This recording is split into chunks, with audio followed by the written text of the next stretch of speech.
तो जैसा कि अब तक के एपिसोड में हमने देख लिया था, लिu ज़ेंग और हाओलिंगर दोनों ही किंग लियो की कैद से आज़ाद हो चुके थे और जिसके बाद वो दोनों ही अपनी पावर्स को कंबाइन करके एक दूसरे के साथ और उसके ऊपर फिनिक्स और अज़ूर ड्रैगन से अटैक कर देते हैं। तो जिस पर किंग लियो भी उनके अटैक को डिफेंड करने के लिए अपनी पावर्स को एक्टिवेट करके उनके ऊपर अटैक कर देती है। अब आगे तो इस एपिसोड की स्टार्ट में हम देखते हैं उन दोनों के अटैक को टकराने की वजह से वहाँ पे बहुत ही बड़ा ब्लास्ट होता है, जिस वजह से वहाँ की पूरी ज़मीन ही खत्म हो जाती है, पूरी बंजर हो जाती है, जिस वजह से हाओलिंगर और लिu ज़ेंग दोनों ही पीछे खिसक के आते हैं। इसके बाद किंग लियो कहती है, तुम दोनों खाली एक फिनिक्स के बच्चे हो जिन्हें मैं कभी भी मसल सकती हूँ। और इतना कहने के बाद वो उन दोनों के ऊपर अटैक कर देती है अपने रिबन्स वेपन से, जिस वजह से उसकी रिबन से वहाँ पे एक केज जैसा बन जाता है जहाँ पे वो दोनों को ट्रैप कर लेती है वो, और ट्रैप करने के बाद उन दोनों के ऊपर अपने रिबन्स की यूज़ करके अटैक करने लगती है, जिस वजह से उन दोनों को काफ़ी ज़्यादा दिक्कत हो रही थी।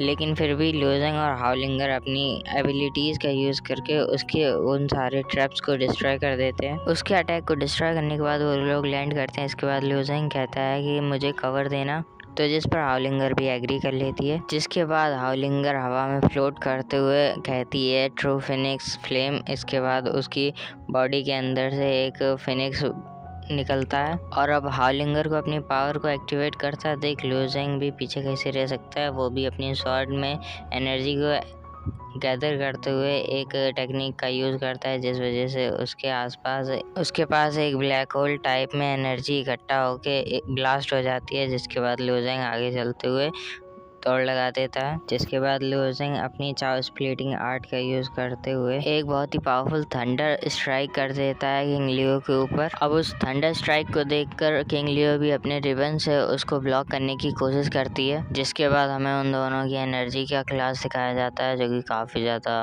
अमेजिंग था। अब उस ब्लास्ट को देखते हुए किंग लियो भी काफ़ी ज़्यादा पीछे हो गई थी, इंजर्ड नहीं थी लेकिन इंजर्ड हो गई थी हल्की सी। और साथ ही में लिu ज़ेंग के उस अटैक की वजह से किंग लियो का फेस भी थोड़ा अच्छा नहीं दिख रहा था, क्योंकि उसके थंडर की वजह से उसका फेस बिगड़ गया था। अब लिu ज़ेंग के उस अटैक को देखकर किंग लियो काफ़ी ज़्यादा भड़क जाती है। इसके बाद लिu ज़ेंग के ऊपर वो अपने रिबन से एनर्जी के फॉर्म में अटैक कर देती है। हाओलिंगर को उसकी ट्रू एसेंस की एनर्जी की वजह से पेन होने लगता है, तो जिस पर लिu ज़ेंग को भी उसके बाद पेन होने लगता है, तो जिस पर हाओलिंगर कहती है ये उसका ट्रू एसेंस है, जो कि काफ़ी ज़्यादा डेंजरस है। जिसके बाद हाओलिंगर लिu ज़ेंग से कहती है, अगर तुमने इसे फोर्सफुली सर्कुलेट करने की कोशिश की तो फिर इसका डिवोरिंग ट्रू एसेंस तुम्हारी बॉडी को काफ़ी ज़्यादा नुकसान पहुंचाएगा। जिसके बाद किंग लियो कहती है, और ये मैं तुम्हारे लोगों के लिए बहुत ही ज़्यादा आसान कर दे रही हूँ अपनी ज़िंदगी को छोड़ने का रास्ता। और यहाँ पे स्टूडियो ने हमें काफ़ी अच्छे से इसकी ईविल साइड प्रेजेंट की है। जिसके बाद किंग लियो अपनी ईविल फॉर्म को एक्टिवेट करते हुए कहती है, अब मैं तुम दोनों को ही अपना पपेट बनाऊंगी जब तुम लोग का ट्रू एसेंस से डिवोर करने के बाद, और तुम दोनों को मैं अपने इटर्निटी ब्लड पूल में हमेशा के लिए टॉर्चर करने के लिए रखूंगी। और अब इसके बाद वहीं पे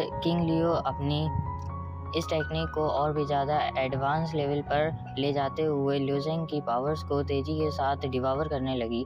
लिu ज़ेंग कह रहा था कि अब मेरी जी पावर ऑलमोस्ट ख़त्म हो गई है, अगर ऐसे में मैंने कोई पावरफुल मूव या टेक्निक यूज़ की तो मेरे मेरिडियन सेटर हो जाएंगे, मेरी बॉडी एक्सप्लोड हो जाएगी। उतने में ही स्काई उसे बता रही थी कि बस वो लाइफ जेट लेकर वहाँ से भाग निकलो, अगर तुम और भी ज़्यादा लेट करते रहे तो फिर मैं भी तुम्हारे साथ इस बंदी की पपेट बन जाऊंगी। हालांकि लिu ज़ेंग ऐसा करने के लिए तैयार नहीं था।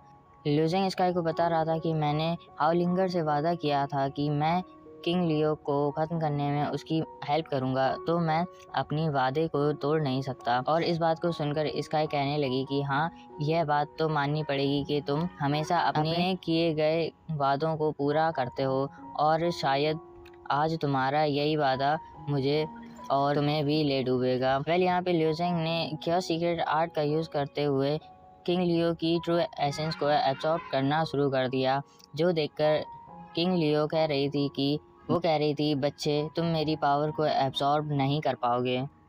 और इतना कहते साथ ही किंग लियो ने उस पर अपने रिबन से अटैक कर दिया, जो देखकर स्काई कहने लगी तुम्हें तो उड़ते हुए तीर लेने की आदत पड़ चुकी है। फिर उसने खुद ही माइंड स्पेस से बाहर आकर उन रिबन को डिस्ट्रॉय कर दिया। साथ ही वो लियोजेंग को बता रही थी कि मैं इस बंदी को ज़्यादा देर तक होल्ड नहीं कर पाऊंगी, और अब स्काई ने किंग लियो के ऊपर अटैक कर दिया। इधर लियोजेंग बताता है कि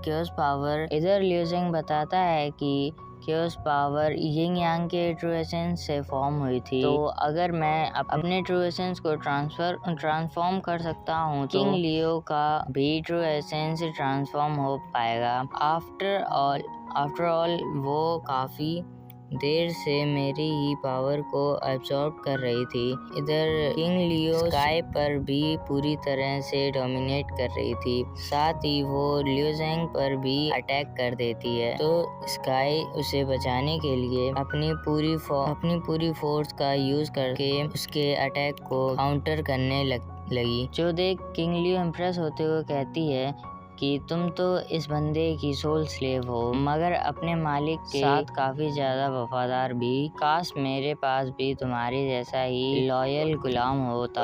और फिर उसने स्काई पर अपने रिबन से अटैक करते हुए उसे जकड़ लिया। स्काई उसे कहने लगी कि पता नहीं तुम्हें ऐसा क्यों लगता है कि मैं इस लियोजेंग के साथ लॉयल हूँ। अगर मैंने तुम पर अटैक किया क्योंकि मैं खुद को बचाना चाहती थी। और इसी के साथ ये एपिसोड यहीं पे ख़त्म होता है। इसका नेक्स्ट पार्ट कल दोपहर तक आ जाएगा। वैसे मैंने कम्युनिटी पोस्ट डाली थी, पर उसमें टाइम से वीडियो नहीं अपलोड कर पाया, उसके लिए सॉरी। लेकिन अब से अगर मैं कम्युनिटी पोस्ट अपलोड करूँगा तो टाइम से वीडियो आएगा।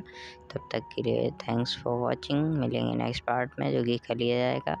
Bye bye.